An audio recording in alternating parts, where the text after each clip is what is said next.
Salut, alors aujourd'hui on va voir comment on devient une entreprise de service sans avoir aucun service et sans avoir besoin d'investir dans quoi que ce soit. C'est une option qui a beaucoup d'avantages et on va les voir tout de suite. Alors avant de commencer, faut prendre en compte quelques petits points. Déjà, il faut aimer rendre service. Faut avoir une certaine approche du service et faut se sentir familier avec ça. D'accord? Faut être quelqu'un aussi de consciencieux. C'est-à-dire que quand on donne un service, il faut faire, si on a cette qualité-là, vous êtes sûr qu'avec le temps, vous allez augmenter, vous allez percer et les choses, elles vont bien se passer. Troisième chose, si vous voulez tout faire, si vous voulez proposer tous les services, il n'y a personne qui va vous faire confiance sur aucun de ces services-là. Donc, il faut vous spécialiser dans un service spécifique, de préférence, évidemment, un service qui vous parle. Ensuite, c'est quoi le secret? C'est détecter un problème qui est partagé par un nombre assez grand de personnes. Si vous-même vous avez, par exemple, souffert d'un problème entre guillemets spécifique, par exemple, moi, c'était le transport. Un jour, j'ai cherché un bus pour 50 personnes, j'ai pas trouvé, j'ai galéré avant de trouver. Je me suis dit, tiens, c'est bizarre, j'ai mis tout ce temps à trouver, je me suis placé là-dedans. Donc, avoir de l'ambition de devenir le leader dans ce domaine aussi, c'est très important de vraiment se voir haut et d'avoir pas l'intention de faire sa petite place, mais de vraiment de percer, de faire une grande place à l'intérieur de ça et d'être le meilleur dans son domaine. Vous devez miser aussi sur la bonne construction de votre réputation. Travaille sur ton nom et ton nom il travaillera pour toi ensuite. Ça, c'est extrêmement important, même si des fois, ça m'est arrivé au début de ma carrière, des fois même de perdre un petit peu d'argent parce que je m'étais un petit peu planté sur le service, etc., quand je manquais d'expérience. Et en tout cas, j'ai gardé un bon nom. Et même ces personnes pour qui ça s'est pas forcément super bien passé, et ben à la fin, ils sont repassés par moi. Et en tout cas, ça m'a pas fait une mauvaise réputation. Vous devez connaître votre audience et savoir où elle vous cherche. Ça, c'est essentiel, évidemment. D'accord? Donc, je passe tout de suite à la prochaine fiche et on va regarder un petit peu comment ça marche. Je vais prendre un exemple, celui du déménagement. Comment ça marche? Comment vous pouvez gagner de l'argent sur un service, vendre un service alors que vous n'en avez aucun? Première chose, en fait, vous avez vos clients potentiels. Vous voyez, c'est en numéro 1 ici. Ces clients potentiels vont chercher, par exemple, déménageurs à Paris. Vous avez fait en sorte d'être bien référencé sur Google et d'être dans les premières pages, en tout cas dans la première page, pardon, de Google, c'est le plus important. Et là, vous avez fait votre site comme il faut, c'est ce qu'on va apprendre pendant cette formation. Et du coup, vous avez une réservation. Vous avez une réservation sur votre site internet, le client vous a payé 1500 euros, disons. D'accord? J'ai jeté un chiffre vraiment comme ça. Vous avez choisi des fournisseurs au préalable et vous réservez ce service-là chez votre fournisseur à 1200 euros parce que vous avez négocié les services avant ou bien vous avez fait un système de pourcentage. Étape numéro 5, le service il est honoré par le fournisseur directement à vos clients. OK. Pour le client, il a réservé chez vous, donc il considère que c'est votre société, mais c'est vos employés, en fait c'est votre fournisseur qui va donner le service. Vous avez une marge de 300 euros. D'accord jusque-là? Ensuite, c'est pas tout. À partir du moment où vos clients, ils ont été contents, vous devez faire en sorte qu'ils vous laissent des avis. Parce qu'en fait, la mise en place d'une certaine confiance, c'est ce qui va être vraiment le plus important. C'est ce qui va faire en sorte que vous allez avoir de plus en plus de demandes. Il va y avoir aussi du bouche à oreille, etc. Donc, si vous avez plus de demandes, vous allez pouvoir à un moment donné envoyer beaucoup de volume de vente à vos fournisseurs et commencer ou bien à négocier les tarifs, ou bien peut-être que vous arriverez à une situation où vous voudrez carrément investir et vous penserez que c'est plus rentable pour vous d'acquérir le service directement, peut-être d'acheter des camions ou quoi que ce soit. Ça comporte des risques, mais des fois, genre, c'est plus avantageux. Par exemple, j'ai failli, c'est ce que j'ai fait avec les transports de bus, de minibus, etc. Et à un moment donné, je me suis rendu compte que c'était beaucoup plus rentable pour moi si j'achetais mon propre bus. À la dernière minute, la première vente, l'achat du bus, eh ben ça s'est planté. Mais j'ai eu beaucoup de chance parce que il y a eu le corona, il y a eu le Covid juste après. Donc du coup, je serais resté avec mon bus sans rien, quoi. J'aurais acheté, j'aurais investi pour rien. Et c'est dommage. Donc voilà, il y a aussi une certaine part, il y a aussi une certaine part de chance, des fois de risque, etc. Mais c'est pas sur ça qu'il faut se baser ici. On a tous les ingrédients qu'il faut pour faire un bon gâteau, et je vais vous mettre tous les ingrédients qu'il faut pour réussir un bon commerce. Une fois que vous avez négocié les tarifs, que vous avez plus de marge, que vous avez plus de clients, vous commencez à rentrer dans un cercle vertueux qu'on va appeler une croissance continue. Les avantages de cette technique-là, ça va être que vous n'avez aucun investissement sur du matériel ou quoi que ce soit. Dans ce cas-là, c'était des camions par exemple. Vous n'avez pas forcément besoin de bureau. Un ordinateur, ça vous suffit. Vous pouvez travailler de là où vous voulez, quand vous voulez. Vous pouvez travailler de chez vous, tranquillement. Donc, même l'argent que vous ne mettez pas dans un bureau, vous pouvez le mettre dans du marketing, dans de la publicité. En cas de crise, dans un secteur spécifique, comme celui du tourisme par exemple, avec le Covid-19, vous n'avez qu'à rebondir parce que maintenant vous connaissez le système. Une fois que vous l'avez fait une fois, vous pouvez le faire avec n'importe quel service. Avec le temps, vous allez gagner vous allez gagner beaucoup plus et en travaillant beaucoup moins parce que vous allez mettre en place des systèmes d'automatisation et vous allez pouvoir gagner plus de marge avec plus de volume de vente et vous aurez moins besoin de travailler parce que les outils d'automatisation vont travailler seuls pour vous. Ensuite, vous pourrez commencer à mettre en place autre chose. Une fois que vous aurez terminé, que vous serez organisé, vous pouvez mettre quelqu'un à votre place qui s'occupe de répondre aux clients, etc. et vous mettre en place quelque chose d'autre. Les choses à laquelle il faut faire attention dans le service, c'est vraiment de s'entourer d'excellents fournisseurs pour garder de bons avis. Encore une fois, votre nom, c'est ce qui va vraiment faire en sorte que votre commerce augmente et qu'il ait une croissance. Et de toute façon, c'est vraiment désagréable de travailler avec des mauvais fournisseurs, avec des clients qui vous appellent et qui sont pas contents. Donc ça, c'est vraiment hyper important d'avoir d'excellents fournisseurs. Je pense que c'est vraiment la base. Se protéger avec des clauses de non-responsabilité.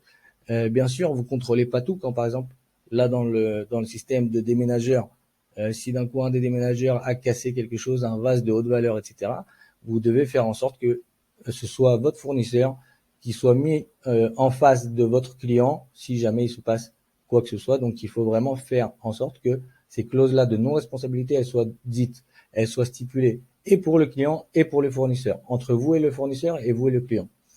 Faire correspondre les contrats fournisseurs avec ceux de vos clients. Je reviens un petit peu sur ce que j'ai dit, d'accord? Il faut vraiment faire en sorte, par exemple, s'il y a des délais d'annulation, si votre fournisseur il demande 50% de frais d'annulation si on annule 24 heures avant la prestation, vous devez aussi faire en sorte que ce soit la même chose pour vos clients. Comme ça, au moins, vous êtes tranquille par rapport à ça. D'accord? Entre vous et vos clients. Garder sa place dans les premières pages de Google, ça c'est essentiel quand on propose un service. C'est pas la même chose que où on va regarder dans une autre leçon qu'il y a des prospects chauds, moyens, froids, etc. Et des prospects à qui on va donner envie d'acheter par exemple un produit comme des habits ou des chaussures. Alors que là, dans le domaine du service, c'est le client qui va rechercher. Donc il va rechercher où en général, 90% du temps, ça va être sur les moteurs de recherche, ça va être sur Google. D'accord? Ou peut-être il va aussi rechercher des avis sur Facebook ou des personnes qui connaissent sur Facebook. C'est très possible aussi. Donc, il faut vraiment connaître son audience et savoir où est-ce qu'il va vous rechercher et bien sûr bien se placer dans ces endroits-là. Comment vous allez gagner dans tout ça? D'accord? De une, en négociant des tarifs pour pouvoir y ajouter une marge tout en restant compétitif. C'est-à-dire que si par exemple le prix général au Largus d'un déménagement dans Paris est égal à je dis une bêtise, d'accord, 1500 € pour un 2 pièces ou quelque chose comme ça, et ben vous devez rester quand même dans ces tarifs. Imaginons que le Largus ce soit entre 1300 et 1500 €, vous devez pas que ça, faut faire en sorte que ça ne dépasse pas les 1500 €. Donc vous allez devoir négocier avec un fournisseur que ce soit 1300 € avant. Ou bien vous pouvez négocier un pourcentage par vente pouvant évoluer avec le volume de vente. Vous pouvez tout simplement lui dire, voilà, je t'amène un chiffre d'affaires de 1500, de 10 000 €, de 50 000 € à la fin du mois. Je veux 10% de ça, 15% ou 20% de ça. Donc 10 000 €, ils sont pour moi.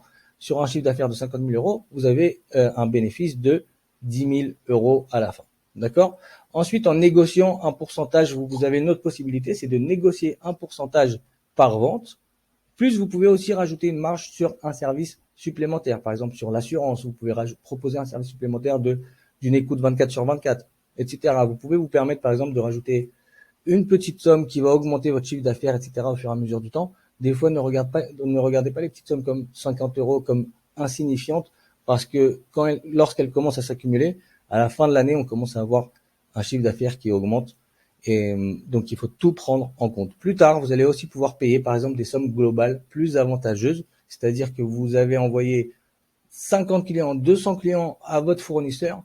Vous pouvez commencer à lui dire, OK, à la fin du mois, je te paye une somme globale pour t'occuper de tout ça. Et tant qu'on reste dans le win-win-win, d'accord? C'est-à-dire que le client, il gagne, le fournisseur, il gagne et vous gagnez, eh ben, tout est OK. Pourquoi vous gagnez cette commission? D'accord? Ça peut être une question, parce que peut-être certaines personnes se disent c'est un peu malhonnête ou quoi que ce soit. Non, il n'y a rien de malhonnête, parce que de toute façon, le tarif, en fait, c'est le fournisseur qui va, la différence, c'est le fournisseur qui va la subir, c'est pas le client. OK? De manière générale. Mais sinon, en dehors de ça, vous gagnez cette commission parce que grâce au fait que vous avez cherché des bons fournisseurs, le client, il est sûr d'avoir un bon service. Parce que s'il n'était pas passé par vous, pour qui c'est très important qu'il reçoive un bon service parce que l'avenir de votre entreprise, en dépend, eh ben, il serait peut-être tombé sur un arnaqueur et qu'il aurait payé quelque chose et il n'aurait pas eu un bon service, ou bien, par exemple, il aurait eu des déménageurs vraiment qui font pas attention à ses affaires, etc. Donc déjà, ça c'est une raison et elle est suffisante. On peut regarder, on peut toujours trouver plein d'autres raisons, d'accord? Mais parce que aussi vous êtes sûr que vous allez trouver une solution en cas de problème. Il faut que la personne elle ressente et il faut que ce soit vrai que en moindre dans si jamais il y a un imprévu, il y a quelque chose qui va pas, vous allez être là. Vous n'allez pas vous échapper, vous n'allez pas ne pas répondre au téléphone. Il va falloir assumer et ça peut arriver. Dans n'importe quel type de service, il faut avoir quand même les épaules d'assumer en cas de problème. Parce que votre expérience lui évitera des pièges et lui fera gagner de l'argent. Et ça, c'est très vrai aussi. Grâce à votre expérience, vous pouvez mieux le conseiller avec le temps, de plus en plus d'ailleurs. Et vous allez pouvoir vraiment lui faire économiser beaucoup d'argent. Parce que vous gardez un contact continu avec vos clients. Et ça, c'est très important pour les clients, pour les personnes qui demandent un service, de savoir que vous allez répondre au téléphone s'il a besoin de vous. Maintenant, on passe aux choses sérieuses. J'aime bien le concret. Donc, on va regarder qu'est-ce que vous devez faire, savoir faire et faire. Ok, c'est une liste très exhaustive. Il y a plein de sous-catégories à cette liste que j'ai fait. Et il y a des petits points aussi que j'ajouterai au fur et à mesure du temps.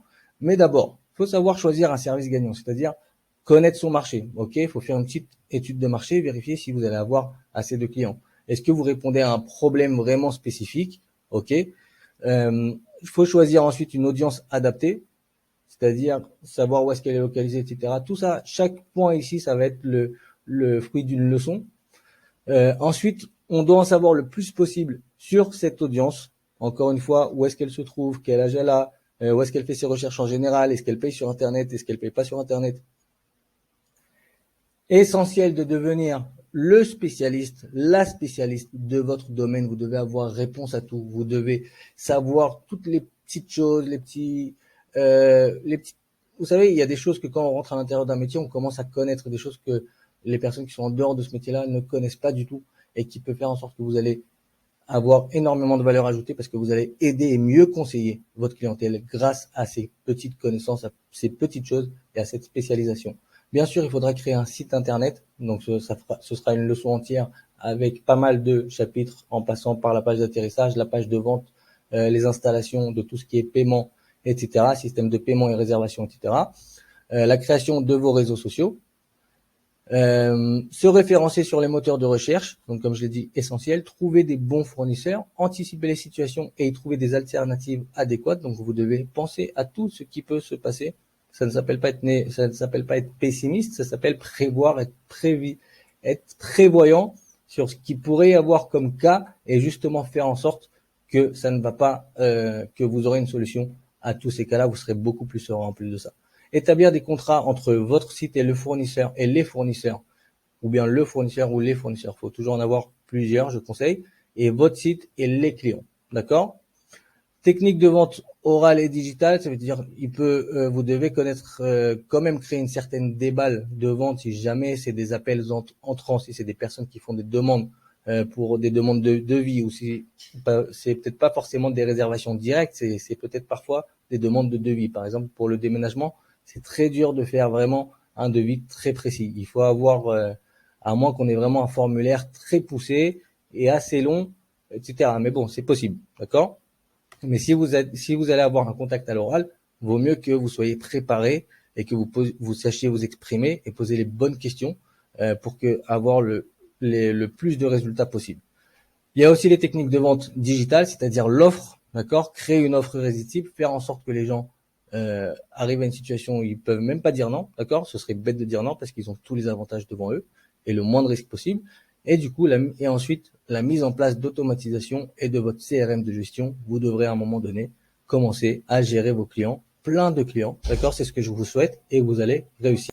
Donc, on se retrouve dans la prochaine vidéo, dans nos prochaines leçons pour commencer à faire les étapes les unes derrière les autres. À tout de suite.